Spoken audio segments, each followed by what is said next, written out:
وجميع المجاهدين في سبيل الله أجمعين ثم إلى أرواح من سكن في تربات المعلى والبقي والزنبل والفريط والأقدار والعنة والخراب وجميع تربة البشر ثم إلى روح سيدنا المهاجر إلى الله أحمد بن عيسى وسيدنا المصاب العظم الفقيه المقدم محمد بن علي بعلوي وإلى روح سيدنا الشيخ عبد القادر الجيلاني وإلى روح فضيلة الشيخ صفي الرحمن المبارك وإلى روح محمد رمضان البوطي وإلى روح الشيخ محمد الخضر وإلى روح سيد الوالد الحبيب حسن بن عبد الله بن عمر الشاطر وسيد الوالد الحبيب سالم بن عبد الله بن عمر الشاطر وسيد الوالد الحبيب عبد الرحمن الشيخ سالم وإلى روح قائد حج مصطفى بن أبي إلياس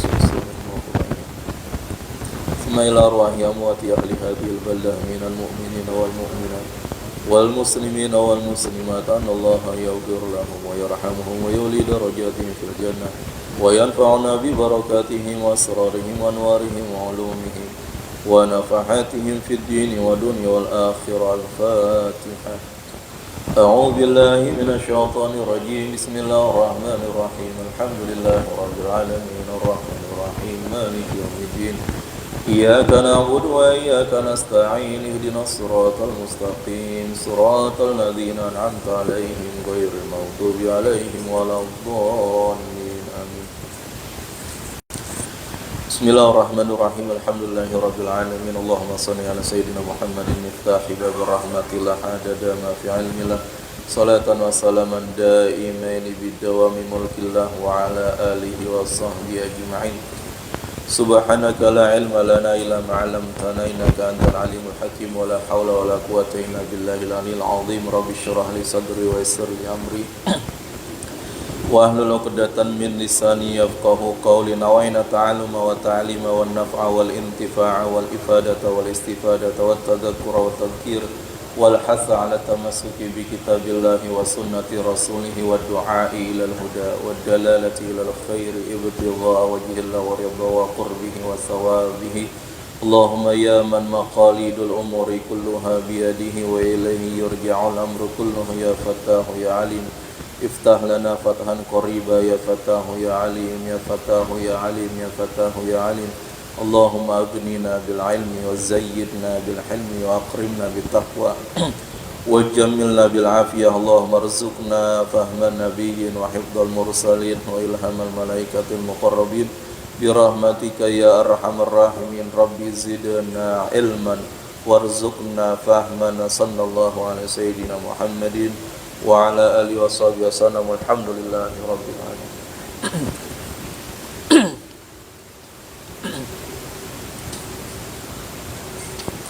Hadirin al hadirat, bapak-bapak, ibu-ibu, jamaah Masjid Nurul Yakin dirahmati Allah Subhanahu wa taala, yang sama-sama kita hormati, kita muliakan orang tua kita, guru kita, Buya Ki Haji Ghazali Musannif, mata'anallahu bi tuli hayatihi wa nafa'ana bi ilmihi, dan yang kita hormati segenap PKM Masjid Nurul Yakin serta bapak ibu jamaah yang dirahmati Allah Subhanahu wa taala. Syukur alhamdulillah tarupa senantiasa kita panjatkan kepada Allah atas segala limpahan nikmat karunia yang masih terus menerus diberikan kepada kita. Alhamdulillah pagi hari ini kita dalam keadaan sehat walafiat, masih diberikan taufik oleh Allah untuk datang ke tempat ini dalam rangka menunaikan salat subuh berjamaah dan dilanjutkan dengan menghidupkan waktu antara subuh dan isyraq dengan kajian-kajian ilmiah agama. Semoga ibadah yang telah kita kerjakan semuanya diterima oleh Allah Subhanahu wa taala dengan penerimaan terbaik di sisinya, serta ilmu-ilmu yang dikaji, dipelajari di tempat ini bermanfaat bagi kita, membawa keberkahan dalam kehidupan kita dunia dan manfaat akhirat. Salawat dan salam semoga tetap tercurah limpahkan kepada baginda Nabi besar Muhammad sallallahu alaihi wasallam beserta keluarganya, sahabatnya dan seluruh pengikutnya. Semoga kita termasuk umat yang dicintai oleh beliau dan kelak mendapatkan syafaat dari beliau di yaumil qiyamah. Amin ya rabbal alamin. Hadirin wal hadirat, bapak ibu jamaah yang dirahmati Allah Subhanahu wa taala, melanjutkan kajian kita dalam kitab Sirah Nabawiyah. Terakhir bahasan kita tentang terbunuhnya Asadullah, pamannya Rasulullah SAW yang bernama Hamzah bin Abdul Muttalib, yang mana kematian beliau adalah kematiannya orang mulia, yang dibunuh secara diam-diam, bukan berhadapan langsung, face to face berhadapan. Karena musuhnya gak berani. Wahsy tidak akan berani untuk berhadapan langsung dengan Sayyidina Hamzah bin Abdul Muthalib. Bisa dipastikan kalah. Namun Sayyidina Hamzah dibunuh dari belakang ketika beliau sedang lengah dalam peperangan. Lalu bagaimana kondisi umat Islam dalam perang Uhud ini setelah meninggalnya Sayyidina Hamzah bin Abdul Muthalib? Apakah semangat juang mereka melemah, ataukah mereka putus asa, atau malah sebaliknya? Tidak. Kematian dalam perang itu memang sudah menjadi harapan setiap umat Islam pada saat itu. Bahkan mereka memang menanti-nanti kematian dalam peperangan. Karena orang yang meninggal dalam peperangan syahid, maka jaminannya adalah surganya Allah Subhanahu wa taala. Jadi umat Islam meskipun Sayyidina Hamzah bin Abdul Muthalib tewas dalam perang Uhud, mereka terus tetap berjuang, tetap semangat. Bahkan kata musannif, dhallal muslimuna musaytirina 'alal mauqifi kullihi. Bahkan umat Islam, pasukan muslim pada saat itu menguasai secara keseluruhan medan peperangan. Jadi perang pada saat itu tetap dikuasai oleh umat Islam mulai dari awal sampai terbunuhnya Sayyidina Hamzah, terus umat Islam yang memegang kendali. Kenapa? Karena memang strategi Rasulullah dalam perang Uhud ini yang luar biasa. Faqad qatala yauma idzin Abu Bakrin wa Umar ibn al-Khattab wa Ali bin Abi Thalib wa Zubair bin Awam wa Mus'ab bin Umair wa Talha bin Ubaidillah wa Abdullah bin Jahshin wa Sa'ad bin Mu'ad wa Sa'ad bin Ubadah wa Sa'ad bin Rabi' wa Anas bin Nadir wa amthaluhum qitalan falla azaimal musyrikin.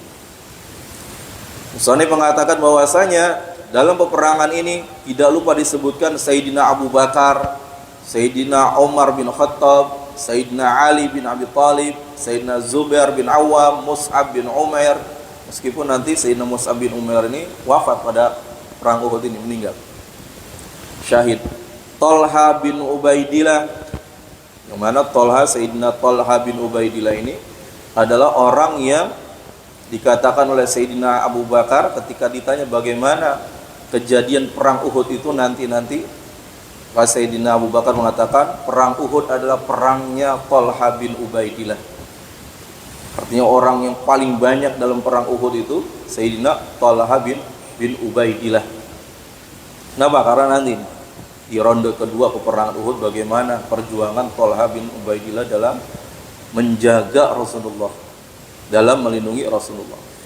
Wa Abdullah bin Jahas, juga Abdullah bin Jahas, wa Sa'ad bin Mu'ad, wa Sa'ad bin Ubadah, wa Sa'ad bin Rabi' dan Anas bin Nadir, semuanya wa amthaluhum dan yang lainnya para sahabat-sahabat Rasulullah yang mulia, qatala qitalan falla azaimal musyrikin.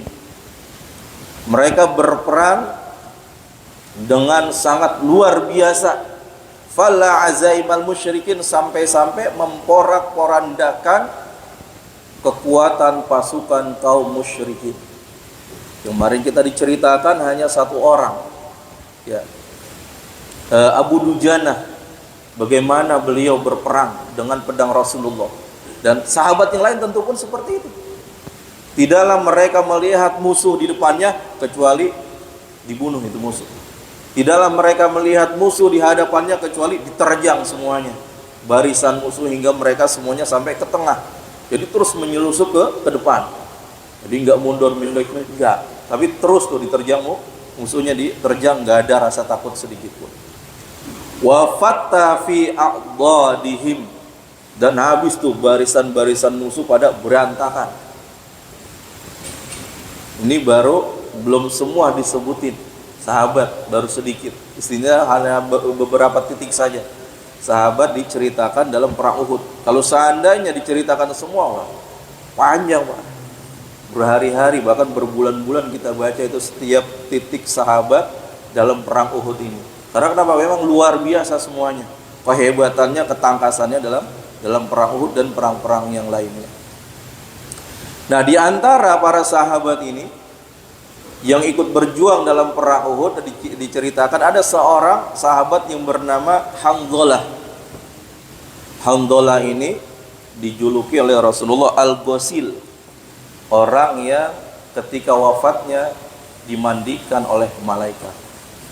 Jadi Hanzalah bin Abu Amir ini syahid juga dalam perang Uhud. Namun pada umumnya orang yang meninggal dalam keadaan syahid dalam peperangan itu kan ada hukumnya. Tidak boleh dimandikan, tidak usah lagi disolatkan, dikafankan dengan pakaiannya yang berlumuran darah itu. Nah kemudian habis itu langsung dikuburin. Itu kan hukumnya kalau dalam fikih-fikih. Nah tapi khusus untuk Hanzalah ini dimandiin. Siapa yang mandikan? Malaikat. Kenapa? Nah ini akan diceritakan dalam perang Uhud ini. Hanzalah ini pengantin baru ceritanya, baru nikah, Kamis nikah, malam Jumatnya malam pertama. Lagi enak-enaknya malam pertama, datang seruan untuk berjihad, al-jihad, al-jihad dari sahabat nih waktu kemarin nih persiapan menuju Uhud dari malam Jumat udah disiarin, udah informasiin. Ya kalau sekarang kita di WA. Besok mau kumpul demo di sana. Grup-grup WA itu udah penuh dari mana aja. Sehingga berkumpullah orang ribuan bahkan jutaan. Ya, kalau enggak dulu diteriakin keliling kota Madinah. Sahabat ada yang sedang tidur kaget langsung. Nah, salah satunya Hanzalah ini yang sedang malam pertama dengan istrinya. Luar biasa. Malam pertama, Pak. Lagi malam pertama enak-enak sama istrinya, tiba-tiba datang seruan jihad. Dengar seruan jihad, berjihad. Kata sahabat, maka nggak pakai pikir panjang, Pak. Lagi pelukan sama istrinya ditinggalin langsung ditinggalin. Nah, kalau orang kita, Pak, wah, jangankan panggilan untuk jihad, demo, bom leduk juga tetap aja nggak bergerak. Ada bom gitu, nggak bergerak, masih aja di situ. Di sahabat enggak, dipanggil untuk berjihad udah nggak mikirin lagi, Pak. Pengen cepet-cepet mati dalam pertempuran itu. Nah akhirnya nggak pakai pikir panjang lagi, keluarlah Hanzalah ini. Falamma sami'al hawatib, ketika dia mendengar itu, wa huwa ala imraatihi in khala'a min ahdaniha, maka langsung cepet-cepet tuh dia lepaskan pelukan istrinya, kabur. Pakai baju perangnya, langsung ikut pasukan yang lainnya. Udah bersiap-siap. Udah nggak mikirin yang lain-lain, udah fokus pikirannya ke perang. Wa qama min fawrihi ilal jihad, buru-buru dia berangkat. Falamma iltaqa bi jaisyil musyrikin fi sahatil qital. Singkat cerita udah dalam peperangan. Sama seperti sahabat-sahabat yang lain. Nyusup terus ke depan, Pak. Agak ada takut matinya padahal istrinya tuh lagi ditinggalin. Pengantin baru bener nikah. Ditinggalin tuh istrinya dalam berperang, terus ke depan. Sampai akhirnya hampir-hampir Hanzalah ini membunuh pasukan panglima perangnya orang kafir Quraisy, yaitu Abu Sufyan. Hampir terbunuh nih Abu Sufyan sama Hanzalah ini. Saking rangseknya ke depan terus ke depan, ke tengah sampai akhirnya dia berhadapan dengan Abu Sufyan. Panglima perang utama orang kafir Quraisy Abu Sufyan. Hampir saja nih dia bisa membunuh Abu Sufyan. Wa kada yaqdi alaihi laula an atahallahu lahu syahada. Seandainya Allah tidak menetapkan mati syahid kepada Hanzalah ini dalam perang Uhud, maka niscaya Hanzalah itu bisa membunuh Abu Sufyan. Ternyata orang ini telah ditetapkan oleh Allah mati syahid dalam perang Uhud. Jadi nggak sempat dia bunuh Abu Sufyan, tiba-tiba ada seseorang yang bernama Shaddad bin Aswad. Ketika dia Hanzalah pengen nebas Abu Sufyan, tiba-tiba dari belakang datang si Shaddad yang mendahului. Ditebas langsung tuh si Hanzalah dan mati. Seketika mati. Hampir saja dia membunuh Abu Sufyan, tapi ketentuan Allah duluan datangnya bahwasanya dia ini bakal mati dalam perang Uhud. Dan mati, meninggal, syahid. Kenapa dia dimandikan oleh malaikat? Ternyata orang ini meninggal dalam keadaan junub. Dan tadi habis bergaul dengan istrinya. Ya. Maka mandinya ini bukan mandi karena meninggalnya, tapi karena junub yang ia sedang yang ada di pundaknya tuh dalam keadaan junub, ya maka harus dimandikan. Nah sedangkan sahabat yang lain gak ada yang tahu kan kalau orang ini junub. Emang tahu kita orang punya hadas besar atau enggak tahu kan. Yang tahu siapa? Allah. Maka Allah utus malaikat untuk memandikan si Hamdalah ini. Dari mana taunya? Jadi nanti di akhir-akhir itu, di akhir pertempuran Uhud ketika para sahabat sedang mencari-cari jenazah-jenazah sahabat yang gugur sekitar 70 orang. Nih si Hamdalah ini gak ketemu. Kayaknya Hamdalah itu ikut perang. Yang masih hidup yang gak ada orangnya. Kalau mati di mana jasadnya? Gak ketahuan. Akhirnya dicari sekitaran. Terus dicari sampai keluar medan peperangan tuh. Ternyata ketemu. Jasadnya sedang tergeletak dan sudah basah semua badannya. Akhirnya ditanya ya Rasulullah tentang Hamdalah ini. Kata Rasulullah, dia sudah dimandikan oleh malaikat. Kok bisa?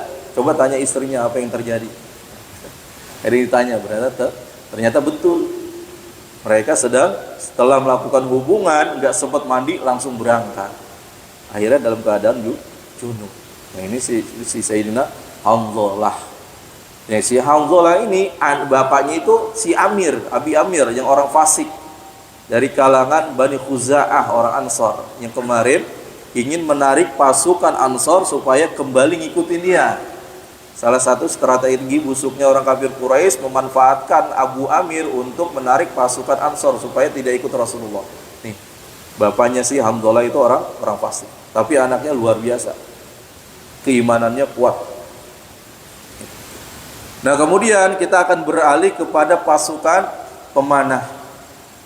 50 orang pasukan pemanah yang telah ditunjuk oleh Rasulullah dan sudah diantisipasi, dipesan dengan benar-benar dengan pesanan yang sangat jelas oleh Rasulullah. Kalian 50 orang tetap di sini di atas bukit. Apa tugasnya? Menjaga pasukan dari belakang. Nah, dari atas kan kelihatan tuh pasukan muslim. Jaga. Kalau seandainya ada yang mau nyerang dari samping, panahin. Ada yang mau nyerang dari kiri kanan, panahin. Bahkan ada yang nyerang dari belakang, panahin. Udah dipesan benar-benar. Bahkan keadaan pasukan pemanah ini memang luar biasa manfaatnya bagi umat Islam. Padahal 700 melawan 3000. Tapi orang kafir Quraisy itu nggak sanggup melawan. Kenapa? Karena memang di atas ada pasukan panah. Ketika mereka ingin mengepung umat Islam dari segala penjuru, pasukan panah siap melemparkan anak panahnya. Sehingga kalah dan medan peperangan dikuasai penuh oleh umat Islam. Dari pasukan berkudanya, yang berlarinya, dan panahnya dikuasai oleh umat Islam. Jadi sangat penting posisi umat Islam yang ditunjuk oleh Rasulullah sebagai pasukan panah di atas bukit. Sampai-sampai panglima perang dari kafir Quraisy yaitu Sayyidina Khalid bin Walid pada saat itu sebelum dia masuk Islam, itu berapa kali mau menerobos dengan pasukan berkuda. Nah, Sayyidina Khalid bin Walid ini pasukan berkuda khusus. Ya. Ingin menyerang, menerobos masuk ke pasukan muslim itu nggak bisa. Kenapa? Karena dari atas sudah dilempari anak panah. Sampai berapa kali? Sampai 3 kali mau mencoba menggempur pasukan Islam dari belakang dengan pasukan kuda yang sangat banyak, tetap gagal. Akhirnya Sayyidina Khalid bin Walid ini mundur, terus memantau jalannya pasukan sambil berpikir, sambil mencari celah.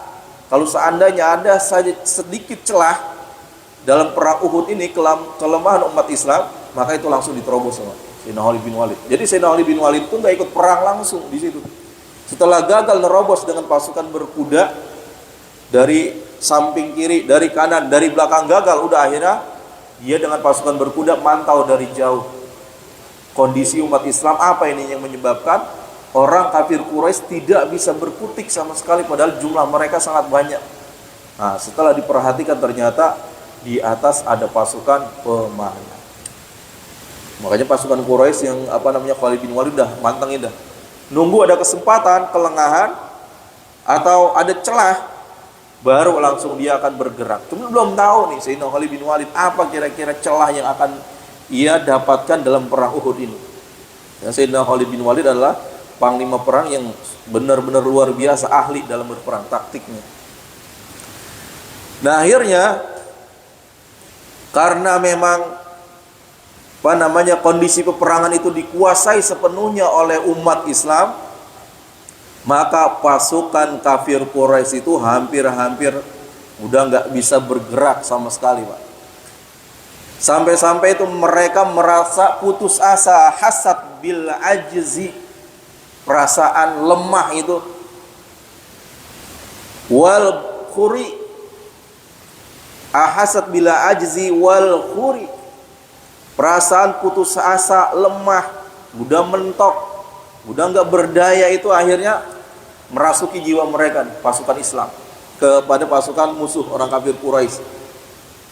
Wan kasarat himmatuha, keinginannya itu udah hilang karena bingung mau ngapain, mau nyerang umat Islam dari segala arah itu udah nggak bisa, yang ada mereka semuanya dibunuh-bunuhin, ya. Hanya bisa bertahan saja nih orang kafir Quraisy dengan jumlah yang 3 kali lipat, berapa kali lipat dari umat Islam. Hatta lam yajtari ahadun minha an yadnua min liwaiha, sampai-sampai satu pun orang dari kafir Quraisy tidak ada yang berani untuk mengangkat bendera perang mereka. Kemarin tuh ada 10 para pemegang bendera perang tewas semuanya, liwanya itu. Yang terakhir diambil oleh Su'ab, seorang budak dari Habasyah, mencoba untuk mempertahankan bendera majikan-majikannya ini, ternyata dia pun tewas. Jadi totalnya 11 orang tewas dalam perang Uhud yang mempertahankan bendera perangnya. Habis itu nggak ada yang berani lagi. Sampai-sampai bendera mereka udah tergeletak, nggak ada yang berani ngambil. Kenapa? Karena kalau ada yang ngambil akan jadi sasaran, pasti mati. Orang pemimpin-pemimpinnya aja dari Bani Abduddar itu udah mati semua, 10 orang. Sampai akhirnya budaknya, dan akhirnya nggak ada satupun orang yang berani ngambil pedang, berani ngambil bendera. Menunjukkan apa? Udah putus asa. Kesempatan mereka udah jauh sekali untuk menang. Hingga akhirnya ya udah, wujuduhu keadamihi, di perang itu, di medan perang adanya mereka seperti nggak ada. Cuman ada wujud doang, kayak jasad, nggak ada ruhnya, nggak ada keinginan lagi untuk berperang. Kalau orang nggak ada keinginan lagi, ya udah gampang sekali dikalahkan oleh lawan berperang. Nah, akhirnya bagaimana? Sampai-sampai mereka saking nggak ada keinginan lagi, hilang cita-citanya, keinginannya, mereka lupa dengan tujuan mereka berperang dari awal. Apa tujuannya? Mereka ngomong nih sesumbar ketika perang. Tatahaddatsu bihi fi nufusiha min akhdhi tha'ri wal watri wal intiqam. Mereka berjanji akan balas dendam dengan kekalahan yang mereka rasakan dalam perang Badar. Kita ini balas dendam. Apapun yang terjadi, umat Islam harus mati semuanya, harus kalah. Itu tujuan pertamanya, untuk balas dendam kekalahan Badar dan atas terbunuhnya pembesar-pembesar orang kafir Quraisy dalam perang Badar. Kemudian wai'adatul izzi, dan mereka dalam mengikuti perang Uhud ini untuk mengembalikan kemuliaan mereka yang telah tercoreng karena kalah dalam perang Uhud. Wal majdi, dan kehormatannya, wal waqar, dan kejayaannya. Jadi mereka ingin balas dendam dalam perang Uhud ini, kemudian mengembalikan kejayaannya, kemuliaannya, serta kehormatannya yang telah tercoreng dalam perang Uhud. Tapi melihat keadaan seperti ini, seperti mereka lupa dengan tujuannya, dengan niatnya, dengan sesumbarnya ingin mengalahkan umat Islam, bahkan ingin membantainya habis dalam perang Uhud. Lupa tuh. Karena saking apa? Saking bingungnya udah. Nah, pada saat ini akhirnya karena mereka udah merasa lelah, merasa nggak ada lagi kesempatan mereka untuk menang, akhirnya satu demi satu mereka mulai mundur. Satu demi satu mundur, berlindung, lari dari medan peperangan, lari, dan itu pun menghindar dari kaum perempuan di belakang. Karena kalau perempuan itu udah siap-siap, kalau ada pasukan Quraisy yang lari, itu udah mau dipentung-pentungin. Yang pakai sapu, pakai kayu, udah siap-siap. Wah, dia nyari celah nih supaya nggak kena pentung itu. Cara satu-satu pada lari. Akhirnya yang lihat orang pada lari, yang lain gimana? Ya pengen lari juga, pengen kabur. Udah nggak ada tuh dalam hatinya kekuatan. Hingga akhirnya mereka semuanya lari. Nah, disinilah ujian akan datang kepada umat Islam. Ketika pasukan musuh lari, otomatis yang meninggalin pedang, yang meninggalin tameng, yang meninggalkan tombak, yang meninggalkan hartanya dalam perang itu, semuanya itu ada di medan perang tuh. Hartanya. Akhirnya karena sebagian besar pasukan nih udah pada lari, meskipun di titik yang lain masih berperang, maka akhirnya umat Islam yang di situ udah nggak ada musuh, mereka sibuk mengumpulkan ghanimah, harta rampasan perang yang ditinggal oleh musuh. Sibuk nih ngambilin ghanimah yang di bawah. Sehingga akhirnya terlihatlah sama orang-orang yang di atas bukit, yang pemanah itu. Para pemanah ngelihat pasukan yang lain pada ngumpulin ghanimah, pengen yang namanya harta, siapa sih nggak mau? Yang lihat emas, yang lihat perhiasan, yang lihat tameng, yang lihat tombak, yang lihat pedang mahal itu pada di situ, pengen juga yang di atas, Pak. Disinilah ujian berat, kesalahan fatal yang dilakukan oleh para pasukan panah. Jadi di sini. Padahal jumlah mereka sangat dikit, tapi bisa mengalahkan, menguasai medan perang, kan itu luar biasa. Tapi di situ Allah akan turunkan ujian lagi. Jadi umat Islam itu ketika mereka telah di atas diberikan ujian lagi yang berat bagi mereka. Lam yakun aqal ri'ayatun minan nasri alladhi iktasabahu yauma badrin. Padahal mereka itu hampir menang, hampir sebagaimana mereka menang dalam perang Badar. Udah hampir. Karena sebagian besar pasukan kaum musyrik ini udah pada lari kabur terbirit-birit. Nah, di sini ujian Allah datang. Waqa'at min aglabiyati fasilatir rummah ghalatatun fadhi'atun. Maka ketika pasukan pemanah ini ngelihat orang-orang pada ngumpulin ghanimah, nah, disinilah mereka melakukan kesalahan besar. Timbullah dalam hati mereka apa?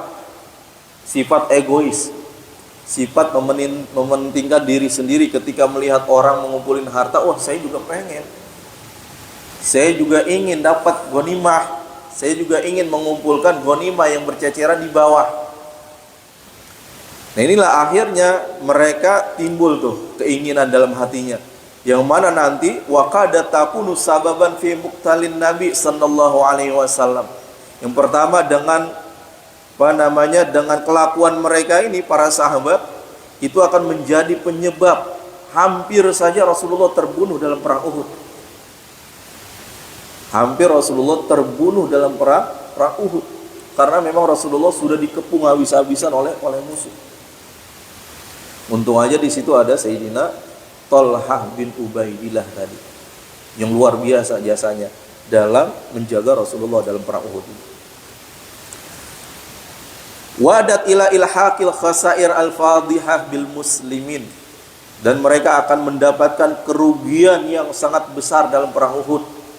Dan di antara kerugian yang paling besar adalah hampir terbunuhnya Rasulullah dalam perang Uhud karena kelalaian mereka yang lupa dengan pesan Rasulullah. Dan juga ini menjadi sebuah catatan sejarah yang buruk, yang mana mereka ketika menang dalam perang Badar itu sudah harum namanya. Orang di sekeliling Arab itu sudah istilahnya udah menghormati mereka karena mereka dapat mengalahkan pasukan kafir Quraisy dengan jumlah yang sedikit. Tapi dengan terjadinya ini, maka mencoreng lagi nama baik mereka, kemuliaan mereka, ketangkasan mereka ke dalam perang Badar tercoreng lagi karena kelakuan sebagian para sahabat. Laqad aslafna nususal awamir asyadidah allati asdaraha Rasulullah sallallahu alaihi wasallam ila haula'ir rummah. Nah, kemarin kita sudah dibacakan oleh musannif tentang teks perintah Rasulullah atau wasiat Rasulullah yang sangat tegas kepada para pasukan panah yang ada di atas bukit. Apa pesan Rasulullah? Biluzumihim mauqifahum minal jabal. Mereka harus tetap berada di atas bukit yang telah ditunjuk oleh Rasulullah. 50 orang pasukan panah ditunjuk oleh Rasulullah berada di atas bukit, tetap di situ. Jangan kemana-mana. Fi kulli halin minan nasri wal awil hazimah. Meskipun kondisi apapun yang terjadi, melihat pasukan Islam menang, tetap berada di tempat. Ataupun umat Islam kalah di bawah, terkepung misalnya, kalian tetap di atas. Sampai kapan? Sampai kalian mendapatkan izin dari Rasulullah untuk turun. Jadi Rasulullah berpesan, kalian jangan turun sampai saya mengutus utusan kepada kalian dan memerintahkan kalian turun. Nah, inilah pesan tegas Rasulullah kepada para sahabat yang di atas bukit Uhud. Jangan turun apapun yang terjadi. Nah, apapun yang terjadi jangan sampai turun. Walakin ala raqmi hadhil awamir al-mushaddidah lamma ra'aha ula'i rammah annal muslimina yantahibuna ghanaimal adu ghalabat alaihim asaratun min hubbid dunya.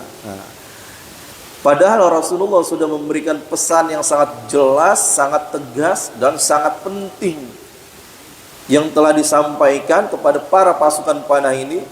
Akan tetapi ketika mereka melihat pasukan di bawah sedang asik-asik ngumpulin harta ghanimah, maka timbullah atharatun min hubbid dunya. Sifat egois mereka yang cinta dengan dunia pada masa jahiliyah itu timbul lagi, Pak. Mengalahkan, sampai melupakan pesan Rasulullah. Dan lupa ingatan tuh. Lupa ingatan dengan pesan Rasulullah ketika melihat banyak harta di bawah. Nah, mereka nanti kalau saya nggak ngumpulin, saya nggak dapat bagian. Kalau saya nggak ikut ngambil, nah nanti nggak dapat bagian. Padahal nanti ketika menang, harta ghanimah dikumpulkan, semua pasukan akan mendapatkan jatah. Kecuali orang yang membunuh musuhnya, kemudian musuhnya megang pedang, nah maka pedang ini buat orang yang membunuh musuhnya. Jadi harta yang didapatkan dengan membunuh musuh, yaitu buat yang bunuh. Namun secara umum harta-harta yang tertinggal atau ghanimah yang ada nanti akan dibagikan kepada pasukan semua yang ikut. Tapi mereka lupa dengan itu semua dan dengan pesan Rasulullah. Kenapa mereka bisa seperti ini? Lupa karena memang kehidupan mereka ini sedang susah. Kita tahu para sahabat itu, mereka di Mekah itu dalam keadaan kondisi mempertahankan akidahnya itu luar biasa berat. Hingga akhirnya turun perintah hijrah.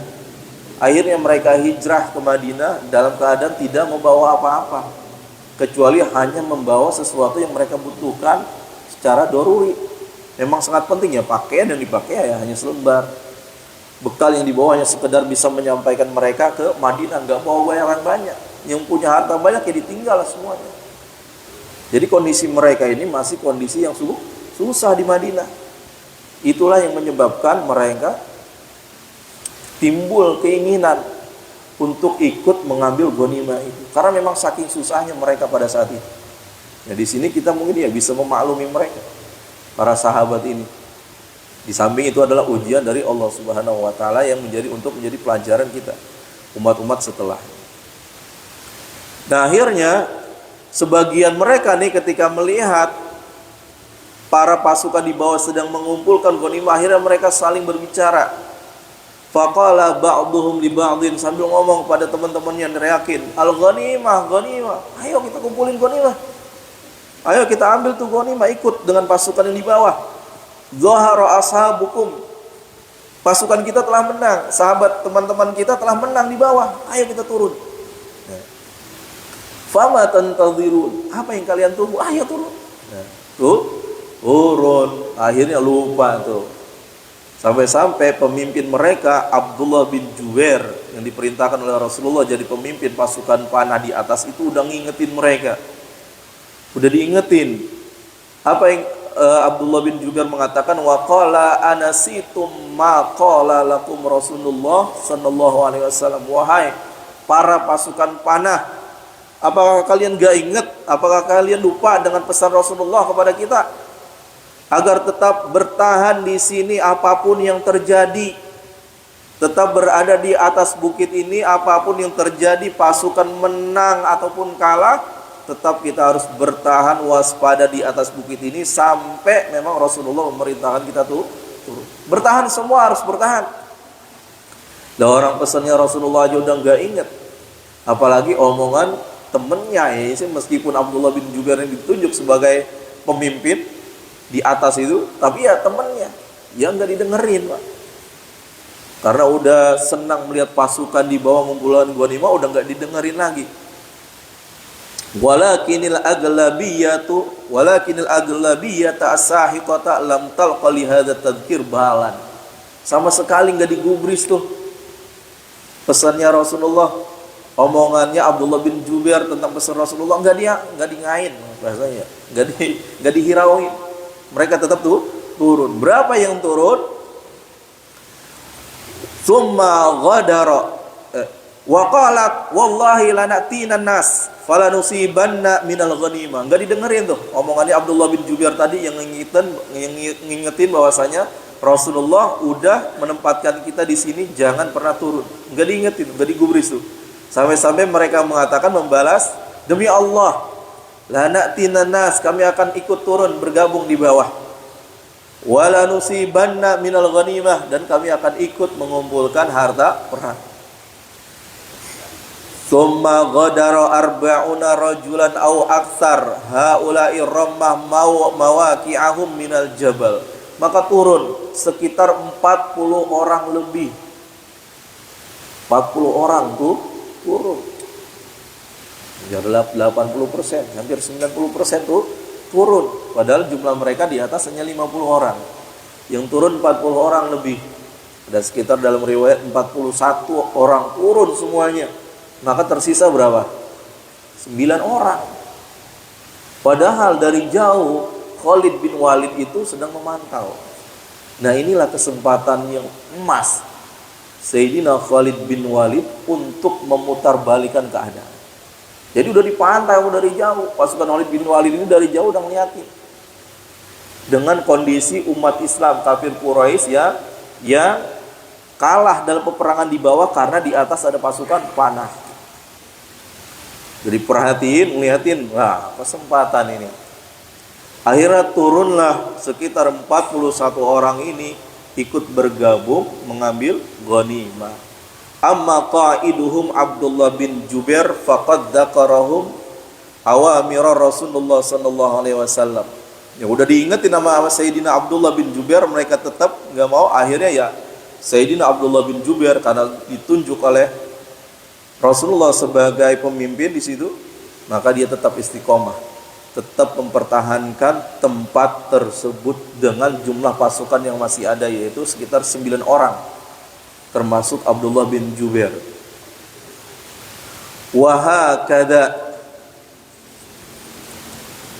Wahakada fi jam'il ghanimah, wahakada khalat zuhural muslimina. Itulah demikian, seperti itulah akhirnya pasukan belakang umat Islam kosong. Bukit itu semuanya kosong, hanya tersisa 9 orang yang masih ada di atas bukit. Walam yabqa fiha illa Ibnu Jubair wa tis'atun au aqal min ashabihi, yang tersisa hanya Abdullah bin Jubair dan 9 orang atau kurang dari itu. Waltazamu mawaqifahum musammimina 'alal baqa. Kemudian mereka tetap tinggal di situ, mentaati perintah Rasulullah dan bertekad alal baqa. Apapun yang terjadi, kami tetap di sini. Sisanya nih, Abdullah bin Jubair, hatta yu'dzana lahum au yubadu, sampai datang izin dari Rasulullah supaya kami tuh turun, bubar, selesai. Nah, jadi 9 orang ini tetap bertahan. Nah, inilah nanti menjadi kesempatan emas dari Sayyidina Khalid bin Walid untuk memutar keadaan. 360% keadaan itu 360 derajat langsung berbalik. Yang tadi umat Islam menguasai medan perang nanti akan dibalik secara keseluruhan oleh Khalid bin Walid dan akhirnya umat Islam kalah di ronde kedua. Nah, untuk bagaimana taktik Sayyidina Khalid bin Walid ini dalam menjalankan misinya untuk menghancurkan pasukan yang di atas yang tersisa, insya Allah kita akan bahas di pertemuan selanjutnya. Wallahu a'lam bishawab. Semoga bermanfaat. Ada yang mau ditanyakan? Iya Bang. Waalaikumsalam warahmatullahi wabarakatuh.